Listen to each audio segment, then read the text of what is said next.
से अली का लाल है मौजूद, देखता क्या है, कदम को चूम ले नादान, सोचता क्या है। उठा के पालकी कांधे पे फख्र करते हैं, रजा से पूछ ले सैयद का मर्तबा क्या है। रजा से पूछ ले सैयद का मर्तबा क्या है। अब कौन आ रहे हैं जिनके बारे में भागलपुर का एक शायर ने कहा था कि हवा की दोष पे लफ्जों के कारवा उतरे, जमीन की गोद में महताबे आसमां उतरे, उजाला इश्क़े रिसालत का बांटने के लिए मेरे रसूल के बेटे कहां उतरे। गुलाम अहमद मुख्तार हो जाए और इश्क़े शहीदी से जो तेरा दिल दागदार होगा, इश्क़े शहीदी से जो तेरा दिल दागदार होगा, अजी वही दाग दिल तुम्हारा शमे मजार होगा, वही दाग दिल तुम्हारा शमे मजार होगा। और हबीबी या हबीबल्लाह नद इज़्न बारियाबी, ये करम नहीं तो क्या है। हबीबी या हबीबल्लाह नद इज़्न बारियाबी, ये करम नहीं तो क्या है। तेरा क्या बिगड़ता इससे जो ये दिल निसार होता, तेरा क्या बिगड़ता इससे जो ये दिल निसार होता। और हबीबी या हबीबल्लाह तेरे ठोकरों की लज्जत मुझे होती रहती हासिल। हबीबी या हबीबल्लाह तेरे ठोकरों की लज्जत मुझे होती रहती हासिल। कहीं राह गुजर में तेरी जो मेरा मजार होता, कहीं राह गुजर में तेरी जो मेरा मजार होता। और दूर होकर रहेगी तारीकी, दूर होकर रहेगी तारीकी, अब तो थोड़ी सी रात बाकी है। उलमाए मिल्लत इस्लामिया, हाज़िन बज़्म, सामीन जलसा, नाज़रीन कराम, अल्हम्दुलिल्लाह सर शाम से सुबह सादिक तक आप सभी इस बज़्म मुक़द्दस में बैठे हुए हैं। रब्ब क़दीर आपकी इस हाज़िरी को शर्फ़ क़बूलियत से नवाजे। अज़ीज़ गिरामी जनाब गुलाम मुस्तफ़ा हैदरी या इनके भाइयों ने अज़मत वालदैन के नाम से जिस कॉन्फ्रेंस का इनेकाद किया, रब्ब क़दीर इसे शर्फ़ क़बूलियत से नवाजे और इनके वालदैन के लिए जरिए निजात बनाए। मुझसे पेशवा मुक़र्रिर अज़ीज़ गिरामी हज़रत अल्लामा मौलाना मुफ्ती सुल्तान रज़ा साहब ने अज़मत वालदैन पे बड़ी अच्छी तकरीर की। तबीयत खुश हो गई। अल्लाह इनके इल्म में, अमल में बेपनाह बरकत अता फरमाए। हज़रात, इनकी बातें अगर आप अपने दामन में समेट कर लेकर चले जा रहे हैं तो आपकी जिंदगी भी सुधर जाएगी, आपकी नस्ल की जिंदगी भी सुधर जाएगी। इसलिए कि जैसा आप करेंगे वैसा ही आपकी औलाद आपके साथ करेगी। इतना याद रखना नौजवानों कि जब तक हमारे माँ बाप हमसे राजी नहीं होंगे ना, मेरा परवरदिगार भी हमसे राजी नहीं होगा। अगर बड़ी खुशनसीब हैं अब्दुल मुस्तफा सल्लमहु या इनके भाइयों के वालिदैन कि जो ऐसी नेक और साले औलाद छोड़ कर गई दुनिया से, वरना मरने के बाद तो हजरात गिरामी सारे अपने अपने में लग जाते हैं। बहुत कम ही लोग हैं जो माँ बाप की यादों को कायम रखते हैं और उनके लिए इसाले सवाब किया करते हैं। वैसे अल्लाह जल्ल शानहू का एहसान अजीम है कि रब्बे क़दीर ने हम लोगों को उस जमात में पैदा किया कि जिस जमात में न जिंदों का हक छीना जाता है न मुर्दों का हक असर किया जाता है। हम जिंदों का भी हक दे दिया करते हैं, मुर्दों का हक भी अपने औकात के मुताबिक पहुंचा दिया करते हैं। हजरात, अजमत वालदैन कॉन्फ्रेंस, माँ बाप की अजमत, और आज हमारे कल में अपने माँ बाप की अजमत कितनी बाकी है वो अजहर में शम्स है। मुफ्ती साहब का बड़ा प्यारा सा जुमला पसंद आया कि ससुराल जाते सास सबसे पहले कहती है कि घर वालों के लिए बहुत कर लिया, अब अपनी दुनिया सुधारो। हकीकत यही है कि हजरात गिरामी आज मुकम्मल लड़कों पर हुकूमत ससुराल की है। यही वजह के परेशान है। जब तक हम अपने माँ बाप के कदमों के धूल बने रहे ना तो सबके ताज सर के ताज बने थे। जिंदगी के हर मोड़ पर हम कामयाब व कामरान थे।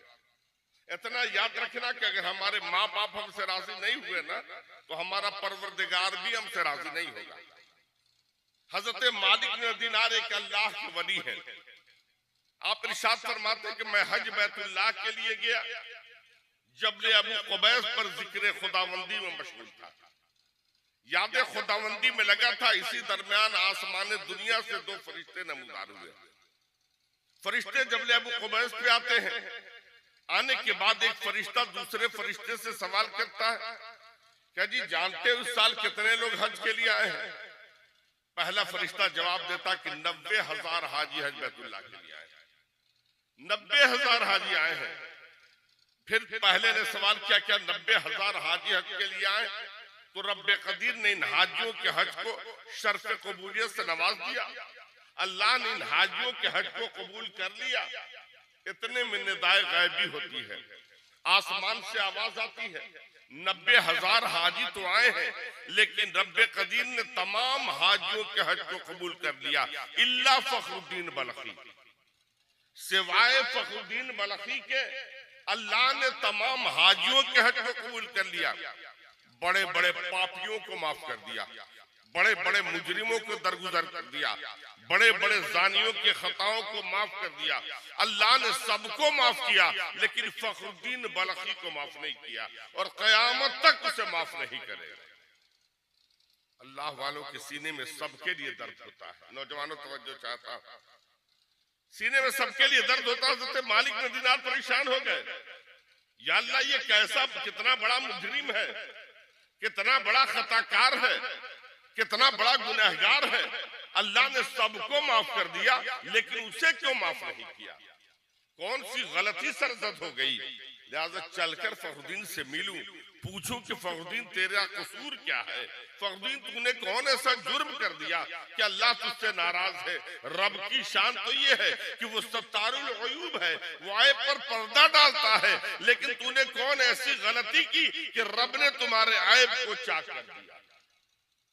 नाम के साथ ऐलान किया कि हमने फखरुद्दीन को माफ नहीं किया, तुम्हारा जुर्म क्या है? हजरत मालिक बिन दीनार बलखियों के खैमे में गए, बलखियों से सवाल किया, जी तुम सब बलखी हो? बलखियों ने जवाब दिया, हाँ हम सब बलखी हैं। कहा तुम में फखरुद्दीन कौन है? तमाम बलखी बैक जुबान बोलते हैं, जरा अदब से नाम लो, किसी आम आदमी के मुतल्लिक नहीं पूछ रहे हो, एहतराम के साथ उन्हें उनके मुतल्लिक सवाल करो। कोई वो मामूली आदमी नहीं है। पूछा, अच्छा वो है कहाँ? चूंकि सुन के चले थे कि अल्लाह नाराज है, तो जिससे अल्लाह नाराज है उसका अदब क्या कोई करे? हजरत गिरामी का वो है कहाँ?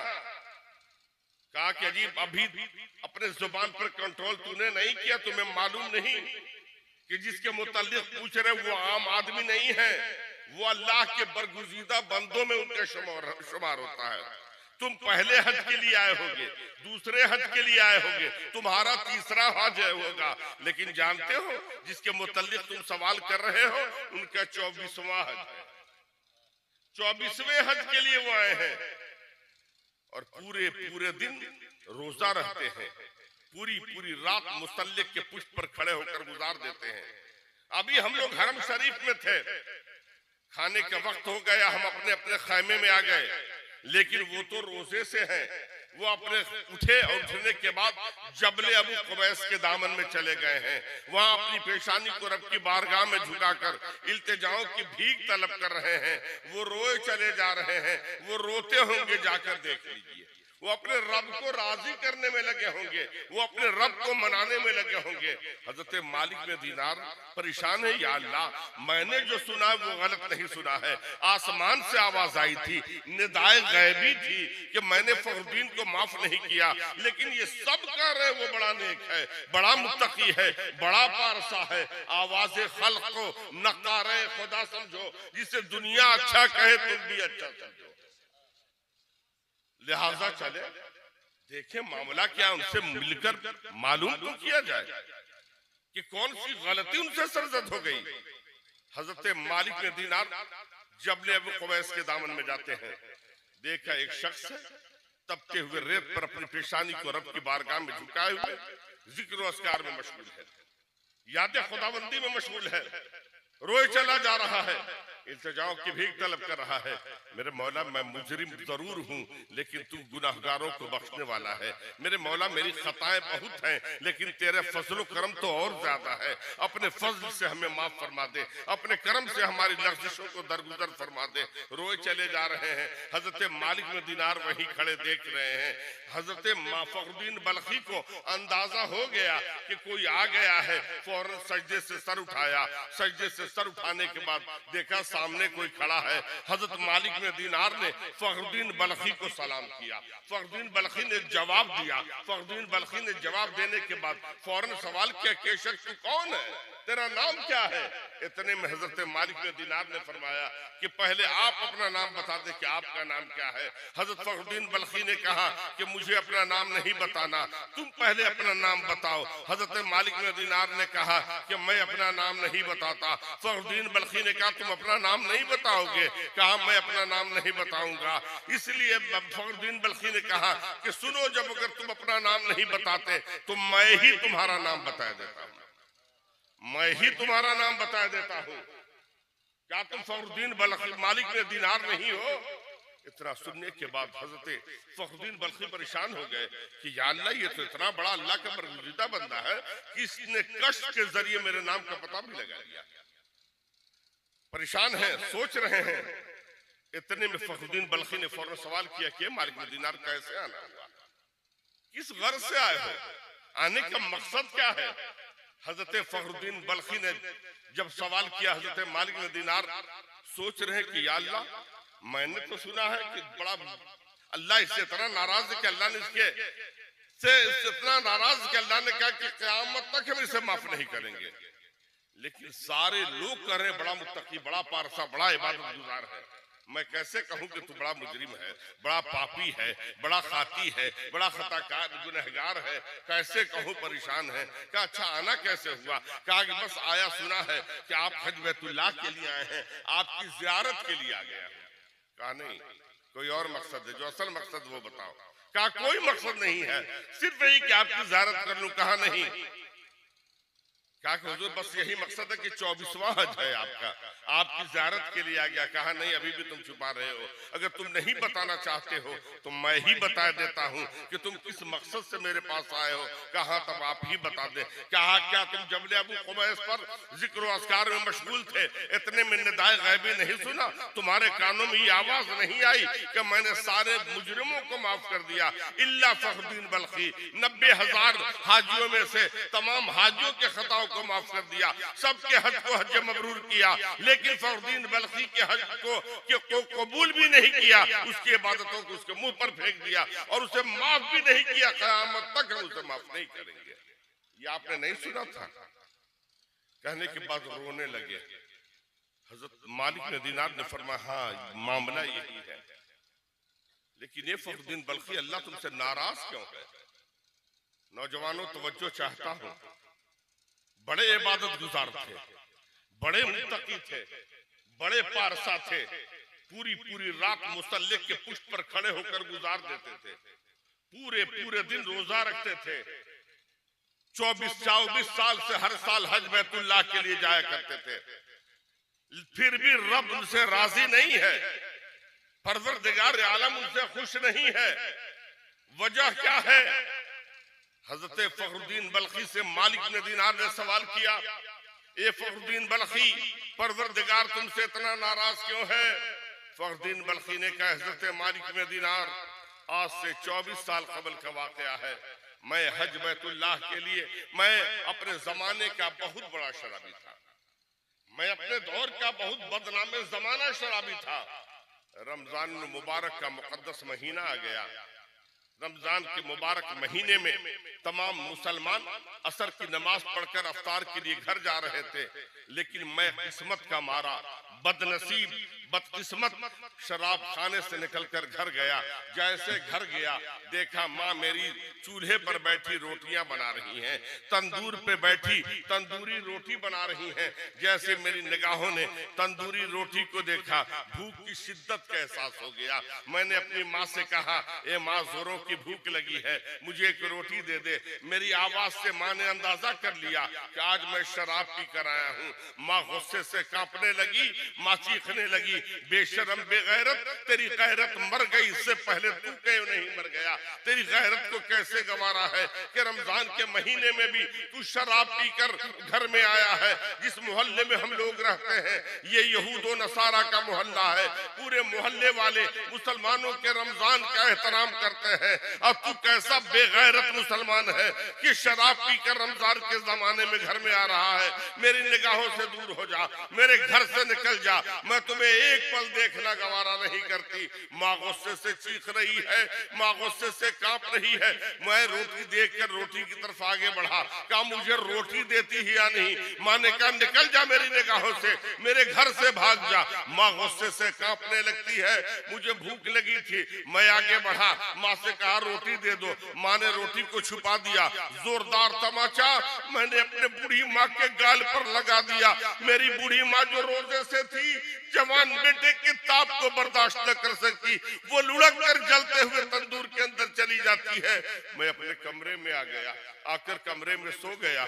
सुबह जब बेदार हुआ देखा पूरे घर में सन्नाटा है, घर की रौनक खत्म हो गई है, घर से रौनक खत्म हो चुकी है, घर में वीरानियत टपक रही, घर से वीरानियत टपक रही है। मैंने बीवी से सवाल किया ये घर वीरान क्यों हो गया? पल के पल में दुनिया उजड़ कैसे गई? घर से रोशनी खत्म क्यों हो गई? कहा जालिम, रात जब तूने अपनी माँ को मारा था ना, तो तेरी माँ जवान बेटे के झापड़ के ताप को बर्दाश्त न कर सकी, वो जलते हुए चूल्हे के अंदर चली गई थी। जब हमने उसे चूल्हे से बाहर निकाला, उसकी जुबान पर एक ही जुमला था, ए मेरे माबूद, जिस तरीके से फखरुद्दीन ने मुझे दुनिया की आग में डाला है, ए अल्लाह तू उसे जहन्नुम का ईंधन बना दे। जब तक मैं उसे जहन्नुम में जलते नहीं देखूंगी, उसे माफ नहीं करूंगी। ए अल्लाह उसे जहन्नुम का ईंधन बना दे। माँ यही कहते कहते दुनिया से चली गई। कहा तू कहां जा रही है? कहा मैं अल्लाह की बनाई हुई दुनिया बहुत बड़ी है, कहीं रह लूंगी। कहा मेरे बगैर रहोगी? कहा मैं सबके साथ रह लूंगी, लेकिन माँ के कातिल के साथ एक पल रहना गवारा नहीं है। जो अपने 25 साल माँ का ना हो सका, वो 4 साल की बीवी का क्या होगा? 25 साल तक माँ ने अपना खूने जिगर पिला पिला कर तुम्हें बड़ा किया था, खुद ना खाकर तुम्हें खिला रही थी, भूखे रहकर तुम्हें पिला रही थी, खुद न पहनकर तुम्हारे कपड़े का बेहतर इंतजाम करती थी। आज जब तुम उस माँ का ना हो सके तो मेरे कब बनोगे? लिहाजा हजरत गिरामी हजरत फखरुद्दीन बल्खी, इतना सुनना था, हजरत मालिक ने दीनार ने जोरदार तमाचा गाल पर लगाया। मालिक ने दीनार ने कहा यकीनन तेरा परवरदिगार कयामत तक तुम्हें माफ नहीं करेगा। इतना कहने के बाद हजरत फखरुद्दीन बल्खी रोने लगते हैं। मालिक में दीनार गुस्सा से उठते हैं, उठने के बाद अपने कमरे में आकर सो गए। मालिक में दीनार खुद तो सो गए, लेकिन मुकद्दर बेदार हो गया, किस्मत जग गया। ख्वाब में अल्लाह के रसूल की जलवागरी हो गई। सरकार तशरीफ ला रहे हैं। अल्लाह के रसूल सल्लल्लाहु अलैहि वसल्लम ने फरमाया, ए मालिक में दीनार, अल्लाह वाले तो जोड़ा करते हैं, तूने तोड़ना कब से शुरू कर दिया? कहा सरकार हुआ क्या है? कहा तूने फखरुद्दीन बल्खी का दिल तोड़ दिया है। फखरुद्दीन रोए चला जा रहा है, जब से तूने कह दिया है ना कि क़यामत तक तेरा परवरदिगार तुम्हें माफ नहीं करेगा। सारी उम्मीदों की किरण डूब चुकी है, वो परेशान नजर आ रहा है। लिहाजा फखरुद्दीन रोए चला जा रहा है। हजरत मालिक में दीनार ने कहा अल्लाह के रसूल, अरे आप ही का तो फरमान है कि अगर माँ बाप नाराज तो परवरदिगार भी नाराज रहेगा, परवरदिगार भी माफ नहीं करेगा। लिहाजा सरकार उसकी माँ का तो इंतकाल हो गया है, और जब माँ माफ नहीं करेगी परवरदिगार कैसे माफ करेगा? हजरत मालिक फखरुद्दीन हजरत मालिक में दीनार ने अल्लाह के रसूल ने ख्वाब में फरमाया, ये मालिक में दीनार, जानते हो जब कल क़यामत के दिन हिसाब व किताब होगा, जब फखरुद्दीन का हिसाब लिया जाएगा वहां मैं भी रहूंगा, उसकी माँ को भी रखूंगा। नामा अमाल में नेकियां बहुत होंगी, हज बहुत है, ज़कात बहुत है, रोजे बहुत हैं, नमाजें बहुत हैं, लेकिन सारी इबादतों को मुंह पर फेंक दिया जाएगा कि माँ नाराज है। हुक्म होगा ले जाए इसे जहन्नुम का ईंधन बना दे, जहन्नुम में डाल दे। फरिश्ते ले चलेंगे, मैं भी साथ हो लूंगा। जब चलेंगे साथ तो फखरुद्दीन बार बार पलट पलट कर अपने माँ के चेहरे को देखेंगे। माँ पलट पलट कर फखरुद्दीन के चेहरे को देखेगी। माँ माँ होती है, ए फखरुद्दीन मालिक मदीना, माँ सवाल करेगी, ए अल्लाह के रसूल ये फखरुद्दीन पलट पलट कर मुझे क्या देख रहा है? मैं कहूंगा तेरा बेटा तू ही पूछ ले। माँ अर्ज करेगी, आका मैं नहीं पूछती।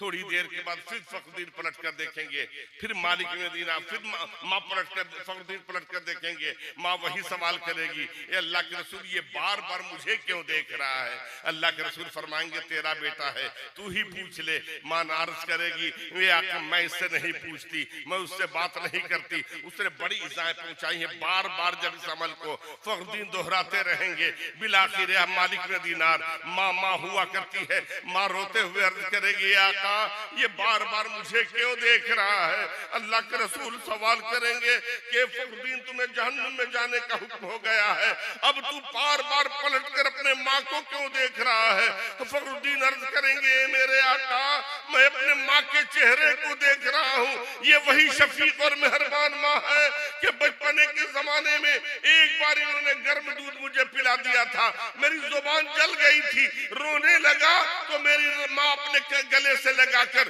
पूरी रात आंगन में टहलाती रही, पूरी रात खुद नहीं सोई, अपने गले से लगाकर मुझे सुलाती रही। भला ये कैसे होगा कि आज मेरी माँ अपनी निगाहों के सामने जहन्नुम का ईंधन बना दे? इतना सुनना होगा। मार्ज करेगी, मेरे मौला मैंने अपने फखरुद्दीन को माफ कर दिया, तू भी माफ कर दे। नारे तकबीर, नारे रिसालत, हुजूर पीरे तरीकत, अज़मते वालिदैन, अज़मते वालिदैन, नारे तकबीर। अल्लाहुम्मा सल्ली व सल्लिम अला सय्यिदना व शफीना हबीबना नबीना मौलाना मुहम्मदिन नबील उम्मी व आलिहि व बारिक वसल्लम सल्लल्लाहु अलैहि व सल्लम या रसूलल्लाह। ए फखरुल मालिक मदीना मार्ज करेगी, मेरे मौला मैंने अपने फखरुद्दीन को माफ कर दिया, तू भी उसे माफ कर दे।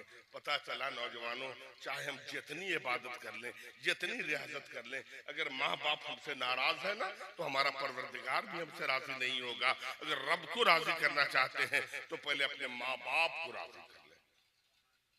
अल्लाह के रसूल सल्लल्लाहु अलैहि वसल्लम है, आका इनामदार सल्लल्लाहु अलैहि वसल्लम तशरीफ फरमा है, सहाबा की मुकद्दस जमात है। अल्लाह के रसूल सल्लल्लाहु अलैहि वसल्लम ने फरमाया, उमर तुम भी सुनो, अली तुम भी सुनो, उमर जब तुम्हारा दौर आएगा ना तो तुम्हारे दौर में अवैस नाम का एक शख्स आएगा, जब वो आए तो तुम उससे मिलना और मिलने के बाद उससे उम्मत मोहम्मदी के लिए दुआएं मग़फ़िरत कराना। अल्लाह के रसूल सल्लल्लाहु अलैहि वसल्लम ने फरमाया, अली तुम भी गौर से सुनो, उमर के दौर में आएगा, तुम दोनों मिलना, मिलने के बाद उससे दुआएं उम्मत मोहम्मदी के लिए दुआएं मग़फ़िरत करना कराना। इतना कहने के बाद अल्लाह के रसूल सल्लल्लाहु अलैहि वसल्लम जब फरमाया, सहाबा एक दूसरे को देख रहे हैं, या अल्लाह वो कौन है जिससे अल्लाह के रसूल दुआ के लिए कह रहे हैं? आखिर उस मर्तबे पर फायज कैसे हो गया? वो कौन है? हजराते गिरामी, अल्लाह के रसूल दानाए रमूज़ो गैब हैं, मेरे नबी गैब की खबर रखने वाले हैं। अल्लाह के रसूल दिल की हालत को जान रहे हैं। सरकार ने समझ लिया कि सहाबा एक दूसरे से पूछ रहे हैं कि आखिर अल्लाह के रसूल ने ऐसे क्यों फरमा दिया? अल्लाह के रसूल ने फरमाया, अरे तुम जानते नहीं वो मुस्तजाबुद दुआत है, वो अपने हाथों को जब दुआ के लिए उठा लेता है तो जब तक उसकी दुआ कबूल नहीं होती हाथ नीचे गिराता ही नहीं है। अरे सहाबा की मुकद्दस जमात, कल क़यामत के दिन हिसाबो किताब हो जाएगा, जन्नती जन्नत में जाएंगे, जहन्नमी जहन्नम की तरफ जाएंगे। जब जन्नती जन्नत में चलेंगे तो अवैस को भी हुक्म होगा ये भी जन्नत में जाएं। वो इतना बड़ा मुस्तजाबुद दुआ थे कि जब जन्नत में दाखिल होंगे, जैसे ही दाखिल होना चाहेंगे इतने में निदाए गैबी होगी, आसमान से आवाज आएगी, आसमान से आवाज आएगी कि रुक जाओ, ठहर जाओ, इसे जन्नत में जाने नहीं दो, इसे रोको। निदाए गैबी होगी, आवाज आएगी, इससे ठहर जाओ, जन्नत में जाने नहीं दो। दारोगे जन्नत उसे रोक देंगे। हजरत अवैस करनी के किनारे खड़े रहेंगे, जन्नती जन्नत में जा रहे हैं, अवैस के किनारे खड़े हैं, खड़े खड़े कुछ वक्त के बाद फिर अपने कदम को जन्नत की तरफ बढ़ाएंगे, फिर वही आवाज आएगी, खबरदार इसे जन्नत में दाखिल नहीं होने दो, इसे रोक दो। दूसरी बार भी रोक दिया जाएगा। अब हजरत अवैस फिर किनारे हो जाएंगे, फिर काफी मुद्दत मदीद तक खड़े हैं, फिर हिम्मत करके कदम को बढ़ाएंगे।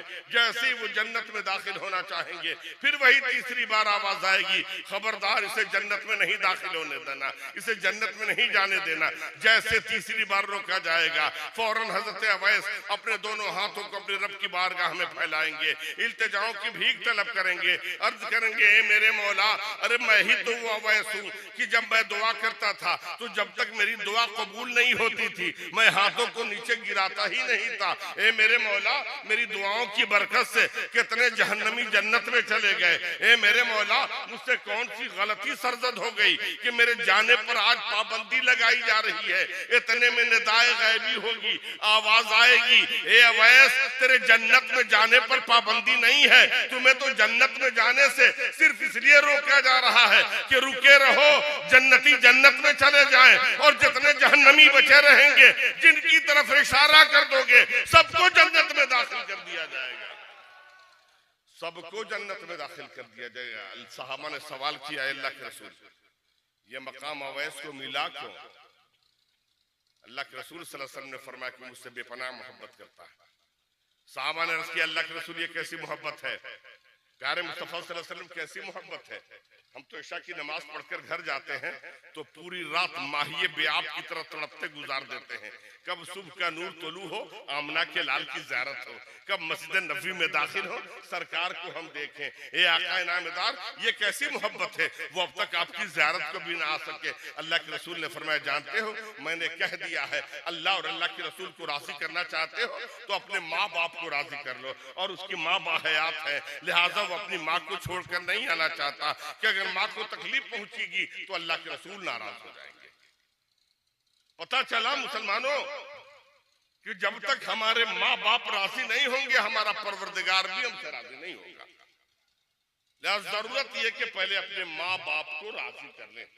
अल्लाह के रसूल सल्लल्लाहु अलैहि वसल्लम ने फरमाया था, अबू बकर तेरा दौर आएगा, उमर जब तुम्हारा दौर आएगा तो उमर आप भी मिल लेना, अली आप भी मिल लेना। हजरत अबू बकर का दौर खत्म हो गया, हजरत उमर फारूक का दौर आ रहा है। उमर का दौर आया, हजरत उमर फारूक ने हजरत अली से कहा कि अली, ए अली, वो दौर आ गया। अल्लाह के रसूल ने फरमाया था कि उमर के दौर में आएंगे, लिहाजा अवैस को कैसे तलाशा जाए? आप बाबुल इल्म है, इल्म के दरवाजे, आप बताएं कि आप अवैस को कैसे तलाशें? मौलाए कायनात मुस्कुरा देते, इरशाद फरमाते, घबराने की जरूरत नहीं है। पूरी दुनिया से जब अल्लाह के इतने बड़े मुकद्दस बंदे हैं, पूरी दुनिया से जब हुज्जाज की मुकद्दस जमात आती है ना, तो हम लोग भी हज के मौके पर चलेंगे और वहीं उन्हें तलाश लिया जाएगा। हजरत अबू बकर, हजरत उमर फारूक भी आए, हजरत अली भी हज बैतुल्लाह के लिए आए, दोनों आए। तमाम हाजी हज से फारिग होकर अब हज तवाफ़े विदा के लिए हरम शरीफ में हुए थे। हजरत उमर फारूक आ रहे हैं, हजरत अली आए, देखा कुछ लोग तवाफ़े काबा में लगे हुए हैं, कुछ लोग नवाफिल में मशगूल हैं, कुछ लोग कुरान की तिलावत कर रहे हैं, कुछ है जो काबा की ज़ियारत कर रहे हैं। इतने में हजरत मौलाए कायनात ने इरशाद फरमाया कि हाज़िरीन काबा, अरे जो लोग तवाफ़े काबा में मशगूल हैं वो काबा के तवाफ से फारिग हो जाएं तो सब अदब के साथ खड़े हो जाएंगे। जो नवाफिल में मशगूल हैं वो नवाफिल से फारिग होकर खड़े हो जाएंगे, जो कुरान की तिलावत में लगे हैं वो कुरान की तिलावत से फारिग होकर खड़े हो जाएंगे, जो काबा की ज़ियारत में लगे हैं वो सब खड़े हो जाएं। ए अरबी, अरे जितने अरबी हो सब खड़े हो जाओ, जितने अजमी है सब खड़े हो जाएं। लिहाजा सारे लोग खड़े हो गए। जब सब खड़े हुए, मौलाए कायनात ने आवाज लगाई, जितने अरबी है खड़े हो गए, जितने अजमी है खड़े हो गए। तो अब सुनो, जितने अरबी है बैठ जाएं, सिर्फ अजमी खड़ा रहे। मामला 50-50 का हो गया, आधा आधे का हो गया। आधे लोग बैठे, आधे खड़े हैं। मौलाए कायनात ने फरमाया, अरबी तुम भी सुनो, ए अजमी तुम भी सुनो, जितने अरबी वो भी बैठ जाएं। जितने अजमी हैं वो भी बैठ जाए, सिर्फ करनी खड़ा हो, सिर्फ यमनी खड़ा हो जाए। लिहाजा मामला अब 90% बैठे हैं, 10% लोग खड़े हैं और आसान हो गया। हजरत मौलाए कायनात ने फरमाया कि जितने अरबी हैं वो बैठे रहे, जितने अजमी हैं वो भी बैठे रहे। अब जितने यमनी हैं तुम सुनो, जितने यमनी हैं तुम सुनो, सिर्फ करनी खड़ा रहे, बाकी सब बैठ जाए। अरबी भी बैठ जाए, अजमी भी बैठ जाए, यमनी भी बैठ जाए, अब सिर्फ करनी खड़ा रहे। सारे लोग बैठ गए हैं, 2-4 लोग गाहे बगाहे नजर आ रहे हैं। इतने में हजरत मौलाए कायनात ने सवाल किया, क्या जी तुम करनी में हो? कहा हम करनी है। क्या जब कर्ण से आए हो? कहा हम कर्ण से आए हैं। क्या जब कर्ण से आए हो तो अवैस को तो जानते होगे? फौरन उसने जवाब दिया, ए मौलाए कायनात, हम अवैस को जानते हैं, कोई ताज्जुब की बात नहीं है। ताज्जुब तो ये है कि आप उस मजनू पागल को कैसे जानते हैं, आप उसे कैसे जानते हैं? मौलाए कायनात ने इरशाद फरमाया, तुम उसे मजनू पागल दीवाना कहते हो? मेरे करीब आओ। वो कहाँ है? कहा मैं उनका चचा हूं, वो मेरे साथ हज बैतुल्लाह के लिए आए हैं। मैंने मजनू पागल दीवाना इसलिए कहा कि तमाम हाजी मेरे जितने साथी सब हमारे साथ आए हैं, सब हम लोग तवाफे विदा के लिए आए हैं, लेकिन वो हम हाजियों के ऊंट को चराने के लिए अरफात की तरफ गए हुए हैं, मैदान अरफात में हैं। हजरत मौलाए कायनात के बाजू को हजरत उमर फारूक ने थामा। पकड़ने के बाद हतीमे काबा से बाहर निकले, कहा चलिए हम लोग अरफात की तरफ चलते हैं। बाहर निकले, सवारी पर सवार हुए, दोनों अरफात में पहुंच गए। देखा एक शख्स है सजदे पे सजदा लुटाता चला जा रहा है, सजदे पे सजदा लुटा रहा है, और वो खुद तो सजदे कर रहा है, लेकिन उसके तमाम ऊंट उसका तवाफ कर रहे हैं, उसका चक्कर लगा रहे हैं, उसके चारों तरफ घूम रहे हैं।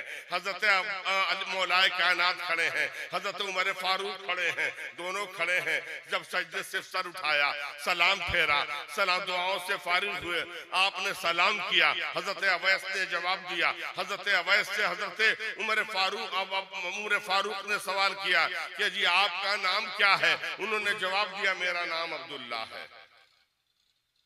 कहा मैं ये नाम नहीं पूछता, मैं वो नाम पूछता हूं जो आपके माँ बाप ने आपका नाम रखा है।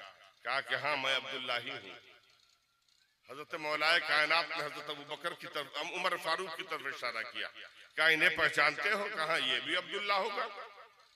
कहा कि सब अल्लाह के बंदे, अब्दुल्ला तो सब है, लेकिन मैं ये नहीं जानना चाहता, मैं ये पूछना चाहता हूं कि तुम्हारे माँ बाप ने तुम्हारा नाम क्या रखा है? तो कहा कि मैं अब्दुल्ला हूं। कहा कि हजरत उमर की तरफ इशारा किया, कहा इन्हें पहचानते हो? कहा ये अब्दुल्ला है।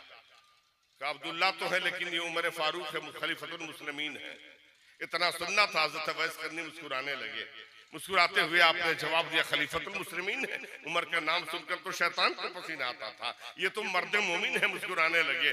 कहा मैं अवैस करनी हूँ। उन्होंने फौरन कहा कि अपने हाथ को दुआ के लिए उठा दीजिए और उम्मत मोहम्मदी की मगफिरत की दुआ कीजिए।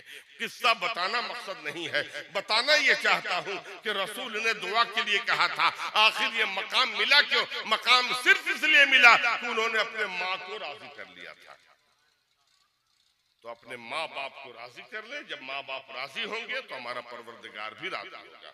अब आइए उस आयत मुक़द्दसा की तरफ आपके ख्यालात को मबदूल करा दूं, जिसकी तिलावत का शरफ हासिल किया। खालिक़े कायनात का फरमान, परवरदिगार आलम का इरशाद